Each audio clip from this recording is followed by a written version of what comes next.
Guys, ഇന്ന് നമ്മുടെ തൃശ്ശൂർ പുത്തമ്പള്ളിയിൽ 99ാമത്തെ പ്രതിഷ്ഠ ദിന പെരുന്നാളാണ് കേട്ടോ. അപ്പോൾ ഞങ്ങൾ അത്യാവശ്യം നല്ല ലേറ്റായിട്ടാണ് വന്നിരിക്കണത്. നല്ല പോലെ തിരക്കുണ്ടായിരുന്നു. അപ്പോൾ തിരക്ക് കഴിയാൻ വേണ്ടി ഞങ്ങൾ വെയിറ്റ് ചെയ്ത് നിൽക്കുകയാണ്. കാരണം ഞങ്ങൾക്ക് പള്ളിയുടെ അകത്തേക്ക് കയറാൻ വേണ്ടിയിട്ട്. അങ്ങനെ ഞങ്ങൾ അവിടുന്ന് മാതാവിനെ നേർച്ചിടാനൊക്കെ പോയി. അങ്ങനെ മാതാവിനോടൊക്കെ പ്രാർത്ഥിച്ചു.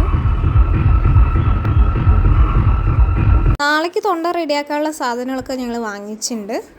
അത് കഴിഞ്ഞ് ഞങ്ങൾ നേരെ പള്ളിയുടെ അകത്ത് കയറി. അങ്ങനെ ഞങ്ങൾ പള്ളിയുടെ പുറത്തേക്ക് ഇറങ്ങി. എന്നിട്ട് അവിടെ കാണുന്ന കടകളിലൊക്കെ കയറി ഇറങ്ങാണ്. സമയം 11:15 ആയിട്ടുണ്ട് കേട്ടോ. എന്നിട്ട് അവിടുത്തെ തിരക്കിനൊന്നും കുറവില്ല. ഞാൻ എന്ത് വാങ്ങിക്കണം എന്ന് ആലോചിച്ചുകൊണ്ടിരിക്കുകയാണ്. പക്ഷേ ഈ സാധനങ്ങളൊന്നും ഞാൻ പിന്നീട് യൂസ് ഒന്നും ചെയ്യാറില്ല. അങ്ങനെ ഞങ്ങൾ അവിടുത്തെ പോയി.